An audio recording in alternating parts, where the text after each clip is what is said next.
وەڵامدانەوەی پرسیارە سەردەمیەکان. جەوهەر و تایبەتمەندیەکانی خواچین.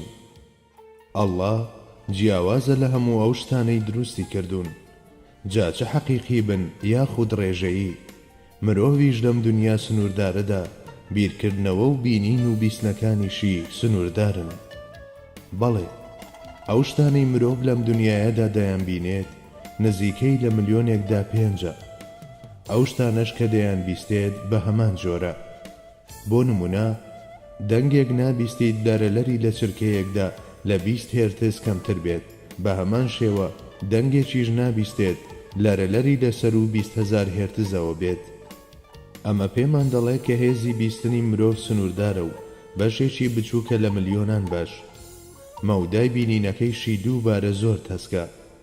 جا ئەم مرۆڤەی کە بینین و بیستنەکانی لەم دنیایەدا هێندە سنووردارن پڕکێشی دەکات و دەپرسێت بۆ خوا نابینرێت، یان خوا چۆنە، کە ئەمە خۆی لە خۆیدا بڕیاردانی چۆنیەتی و چەندیەتیە بۆ خوای گەورە و بەزاندنی سنوورە. باشە مرۆڤ تۆ چیت و چی دەزانی تا پێی بە خوای گەورە ببەیت؟ ئەو دوورە لە چۆنیەتی و چەندیەتی و ئەوەندەش بەرز و پیرۆزە کە پێوەرە کورت و ناتەواوەکانی تۆ دەوری ناتەنن. مرۆڤ ئەگەر بە خێرایی ڕووناچی تریلیۆنێک ساڵ بڕوات و گەشتێک بکات، دواتر هەرچی بینیوە لەسەر یەکتر کەڵەکەی بکات، هێشتا شتێکی گەردیلەییش دەرناچێت بەراورد بە ماهیەتی خوا. ئێمە هێشتا زانیاری تەواومان دەربارەی جەمسەرە بەستوەکانی گۆی زەوی نییە. ئیتر چۆن زانیاریمان لەسەر جۆر و چۆنیەتی ئەو خوایە دەبێ کە هەموو گەردون و شوێنەکان بە فەرمانی ئەو هەڵدەسوڕێن. خوا لەبەر خوابوونی پاک و بێگەرد و بەرزترە لە چۆنیەتی و چەندیەتی. ئەو لەسەروی بۆچوون و خەیاڵەکانی ئێمەوەیە. زانایانی کەلام دەڵێن خوا جیاوازە لە هەموو ئەو شتانەی بە مێشتی مرۆڤ دادێن. ئەهلی تەسەووف دەڵێن خوا لەو دیوی ئەو دیوی ئەو دیوی ئەوەوەیە کە دێت بە مێشکتدا، چونکە تۆ وەک ئەوەی لە فانۆسێکدا بیت بە چەندان پەردە دەورە دراویت. دیکار دەڵێت مرۆڤ بە هەموو شتەکانیەوە سنووردارە. سنوورداریش ناتوانێت بیر لە بێسنوور بکاتەوە. بوونی خوا شتێکی بێسنوورە و نەبراوەیە. بیرکردنەوەی سنوورداری ئادەمیزاد ناتوانێت دەوران دەوری خوا بدات. نووسەری بەناوبانجی ئەڵمانی گۆتە دەڵێت بە 1001 ناوەوە یادت دەکەنەوە ئەی هەبووی نادیار، نەک 1000. ئەگەر بە هەزاران ناوەوە یادت بکەم هێشتا هەر سوپاسی تۆم نەکردووە. تۆ لە سەروی هەموو ستایش و پیا هەڵدانێکەوەی. بەم جۆرە باسی ئەو مەوجودە نادیارەمان بۆ دەکات. بیرمەندەکان وەک مەوجودێک باسی خوا دەکەن کە ناتوانرێت پێی پێ ببرێت، چونکە ئەڵڵا لەو شتانە نییە کە زەینی مرۆڤ بتوانێت دەور و خولی بدات. چاو ناتوانێت بیبینێ، گوێ ناتوانێت بیژنەوێت، کەواتە پێویستە تەنها گوێڕایەڵی ڕێنماییەکانی پێغەمبەران بیت و باوەڕیان پێ بکەیت. ئاخر چۆن دەتوانیت پێی پێ ببەیت کە ئەو خۆی دەستپێک و هۆکاری بوون و زانستیشە؟ بوونی ئێمە سێبەری نووری بوونی ئەوە و زانستیشمان دڵۆپێکە لە زانستە هەمەلایەن گیرەکەی ئەو. بەڵێ ڕێگەیەک هەیە بۆ ناسینی ئەو بوون بە خاوەنی عیرفان، بەڵام ئەم ڕێگەیە زۆر جیاوازە لە ڕێی ناسینی شتە مادیەکان. ئەوانەشی کە بە ناوی فەلسەفە و زانستەوە گومڕایی خۆیان دەردەبڕن و دەڵێن من بە دوای خوا داگەڕام بەڵام نەمدۆزیەوە. کۆمەڵێک داما و بەدبەختی وان کە بە ڕێگەیەکی هەڵە بە دوای ئەو داگەڕاون و تامی ئیلهامی ناوەچی خۆیانیان نەچەشتووە و نەیانتوانیوە غروری نەفسی خۆیان بشکێنن.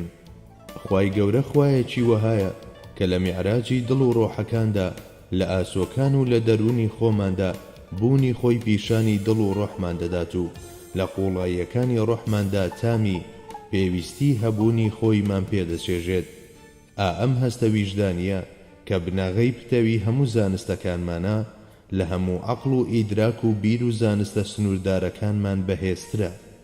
بەڵام ئێمە زۆرجار جەستەی خۆمان و ئەم ئیدراکە ناوەچی خۆمان پشتگوێ دەخەین و دەکەوینە هەڵە و گومڕاییەوە. لە مڕوەوە گەردون یادخەرەوەیەکی 1000 زمان و 1000 ژێیە. قورئان بە داڕشنەڕەوانەکەیەوە گەورەترین یادخەرەوەیە و پێغەمبەرەکەشمان کە ئەمەڵترین بانگەوازکار و ڕێنوێنی کارە. ئیبراهیم حەقی دەڵێت خوا گوتی لە خۆیان نەگرتم نە ئاسمان و نە زەوی گەنجینەیەک بوو ئەو لە مەعدەنی دڵدا. دەکرێت مرۆڤچیەتی خوا بزانێت و پێناسەی بکات؟ لەم بوارەدا ئەوەی خوا خۆی فێری نەکرد بین ئێمە ناتوانین بیزانین و ژیری مرۆڤیش لەم گۆڕەپانەدا شتێکی نییە بۆ وتن. لێرەدا ژیری تەنها دەتوانێت ڕێبەریەتی وەحی پەسەند بکات. دەتوانین بەم نمونەیە زیاتر ڕوونی بکەینەوە. وای دابنێ هەمومان لە ژوورێک دانیشتوین، لەو کاتەدا گوێبیستی دەنجی دەرگا دەبین و هەر بەڕاستی ژوایە لە دەرگا دراوە. لەم کاتەدا هەندێکمان ئەوە تێدەپەڕێنێت کە لە دەنجی دەرگاوە هەموو تێدەگەین و دەست دەکا بەو جۆرە شیکردنەوانە. ئەو کەسەی لە دەرگایدا کەسێکی ئاوا و ئاوایە. ئەمە پێی دەگوترێ تەسەورکردن. کۆمەڵێکی ترمان دەڵێن ژیری مرۆڤ لێرەدا توانای خەیاڵکردنی نییە.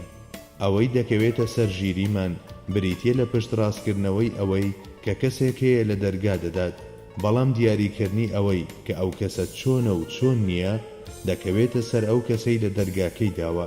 ئەمە پێی دەگوترێت تێگەیشتن، تعقل. دەتوانین ئەم نمونەیە بەم شێوەیە بەسەر بابەتەکەی خۆماندا پیادە بکەین. ئێمە لە شاکار و جێدەستەکانی خوای گەورەوە دەگەینە ناوە پیرۆزەکانی، لە ناوەکانی شێوە دەگەینە سیفەتەکانی، لە سیفەتەکانی شێوە دەگەینە درەوشانەوەکانی زاتی پیرۆزی و هەوڵی ناسینی دەدەین. ئەمەواتە لە جێدەست و دروستکراوەکانیدا درەوشانەوەی ناوەکانی دەبینین و گەردوون دەگەڕین و دەگەینە ئاسۆی درەوشانەوەی سیفاتەکانی.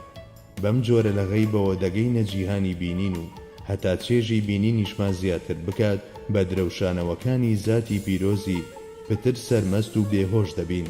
ئیدی لێرەوە جارجار بە شەماڵەکانی جوانی و میهرەبانی دڵخۆش و شاگەشکە دەبین و تاوتاویش بە بروسکەی خەشم و تووڕەیی دەترسین و دەلەرزین. وەک دەبینرێت ئێمە ناتوانین شتێک دەرحەق بە زاتی بەدیهێنی ئەزەلی بڵین کە زادەی زانست و مەعریفەی خۆمان بێ، بەڵکو لە هەمبەر ناسینی ئەودا گوێ بۆ زمان و شێوازە تایبەتیەکەی ویژدان دەگرین کە خاڵی بە یەکگەیشتنی جیهانی غەیب و جیهانی بینراوە. بەڵێ، ئەڵڵا بە ناوەکانی ناسراوە و بە سیفاتەکانی دەوری هەموو شتێکی داوە و بە زاتی خۆیشی مەوجودە. حەزرەتی سدیق گوتەنی دەربڕینی بێتوانایی لە ئاست ئیدراککردنی ئەودا بۆ خۆی ئیدراکە، یاخود بە پێوەری ئەو وتەیەی دەدرێتە پاڵ حەزرەتی ڕێنوێنیکاری مەزن صلى الله عليه وسلم ناسرا و زانراوە کە دەفەرموێت ما عرفناك حق معرفتك يا معروف. لەڕێی ئەو پێناسانەوە کە قورئان بۆ کار و کردەوەکانی زاتی ئەو دەیکات، تێدەگەین کە خوا بە کار و کردەوەکانیەوە پەرستراوێکی ڕەهایە، معبود مطلق. بە دڵیش بەرز دەبینەوە بۆ ئەو ئاستەی کە دەکرێت خوا لە سیفاتە کاملەکانەوە بناسین و لە جوانیەکەیدا کە کانگای جوانی ڕەهایە، کەماڵ کە بریتیە لە نەبوونی ڕەهای ناتەواوی و کەم و کورتی دەبینین. کەوا بۆ جارێکی دی بەڵێن و پەیمان دووبارە دەکەینەوە و دەڵێین ئەی پەرستراوی ڕەها، ئاشکرایە کە نەمانتوانیوە تۆ بە گوێرەی پێویستی ناسینی خۆت بناسین، بەڵام ئەوە دەزانین کە لەم دنیایەدا لە شادەمارمان نزیکتری لێمان و لەم نزیکیەشدا گەورەی و شکۆمەندیت دەبینین کە چەشنی پەڕەکانی کتێبێک ئاسمانەکان هەڵدەدەیتەوە و دایان دەخەیت و ئەو هەماهەنگیە هۆندراوە ئاسایەی لە نێوان چاوی مێشک و سیستەمی خۆردا بەدیت هێناوە دەکەینە ڕێگەیەکی نورانی بۆ ڕۆحەکانمان و لە هەر وێزگەیەکی ژیاندا هەزاران و سەدان هەزار جێدەستی تۆ دەبینین و زاتی پیرۆزی خۆت دەناسین و تێکەڵی درەوشانەوەکانی دەبین و دەگەینە هەرێمی دڵنیایی.